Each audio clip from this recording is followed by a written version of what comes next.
name is Samuel Blantz, and I currently work for FileStage.io.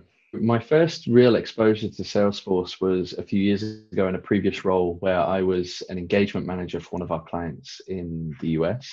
And I was working as the engagement manager during a very large digital transformation. We were implementing a new HRM and also a new CRM, which was Salesforce, and then a couple of other systems as well.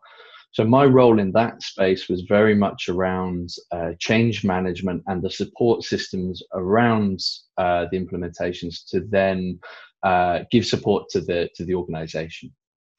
So that was my first real kind of exposure to Salesforce. And it wasn't particularly technical, but it was very much around, if people have problems, how do we set up a support structure so they know where to reach out when they're using this new system? From there, I actually then decided that it would be beneficial for me to be certified in Salesforce, to get a bit more experience and have something on paper to show that I knew what I knew instead of just explaining it on a CV as well. So earlier this year, again, prompted a little bit by COVID and everything that's going on, felt that it would be a good idea to get that certification. And I went through my Salesforce admin certification.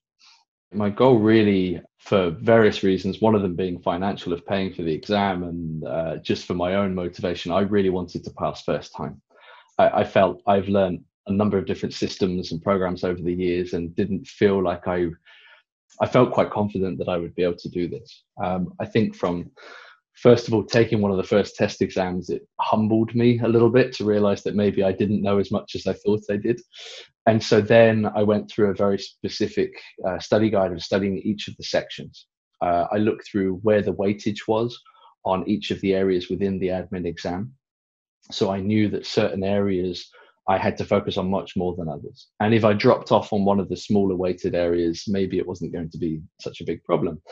So then going back into Trailhead, back into the Trailhead playgrounds, using Focus Force as a guide for the questions and the type of things that I was going to be asked really helped me, build up the percentages that I was getting in each of the specific areas.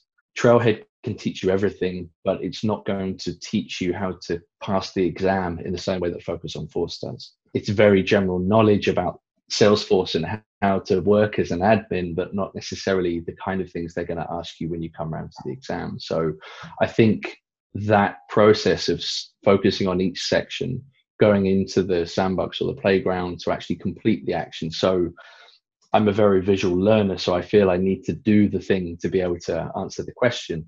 That allowed me to then pass the exam.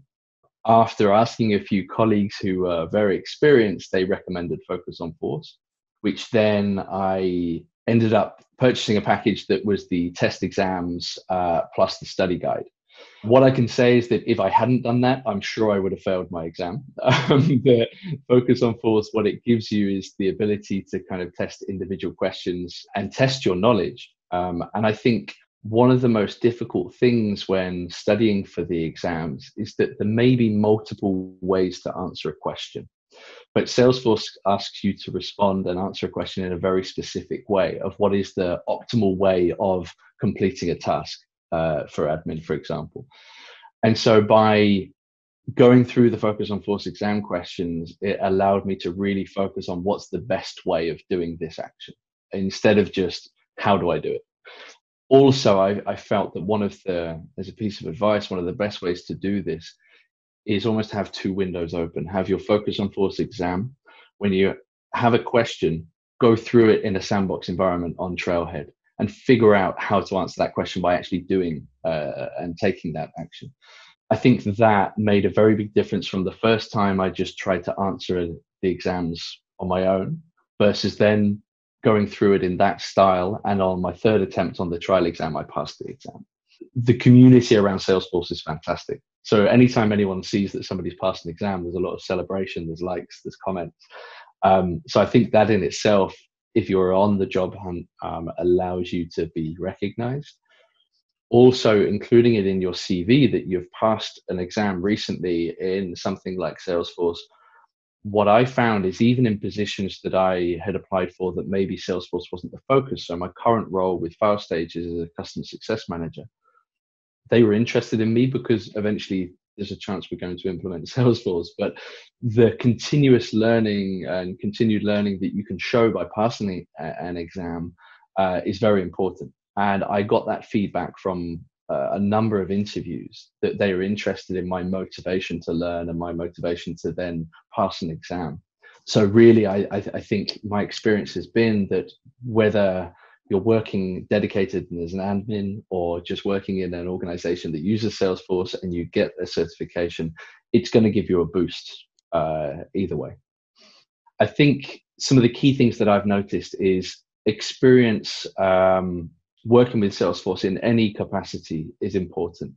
So if you can find a job where you're working using Salesforce as a product, not even necessarily consulting or working as an admin, allows you to slowly move into the role of maybe being more on the back end of the system and working as an admin or a consultant or a developer. I think if you don't have the option to be able to do that, but you do have other CRM experience, one very good tip that I've seen and I actually used in one of my interviews was building an instance within Trailhead Playground and then sharing that with an interviewer.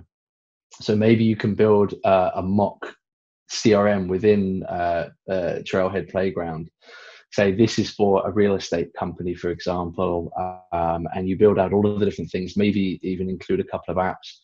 And because you're allowed to include a few users within Playground, you could actually add your interviewer or a company that you're applying to as a user for them to go in and see your instance, see how you've built it, see how you've administered it, which I think if you can get the employer's attention to spend the time to do that, they can really see your skills at that point versus just trying to articulate it in an interview.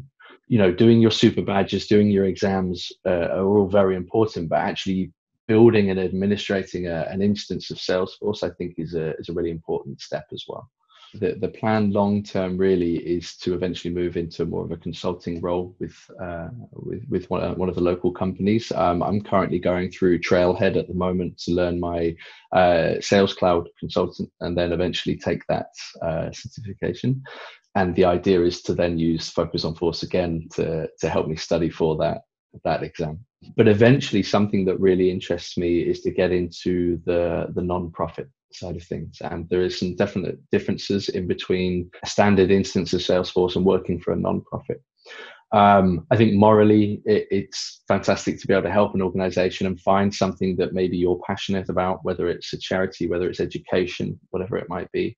There's a lot of advice out there on the web for volunteering for non-profits to gain more experience. On both sides, as the employer and as the volunteer, you have to be wary of that you're ready to take that step and maybe not causing more harm than good if something gets administered in the wrong way. So really my goal, eventually, I would love to dedicate myself to something like that and start working for a non-profit as a consultant.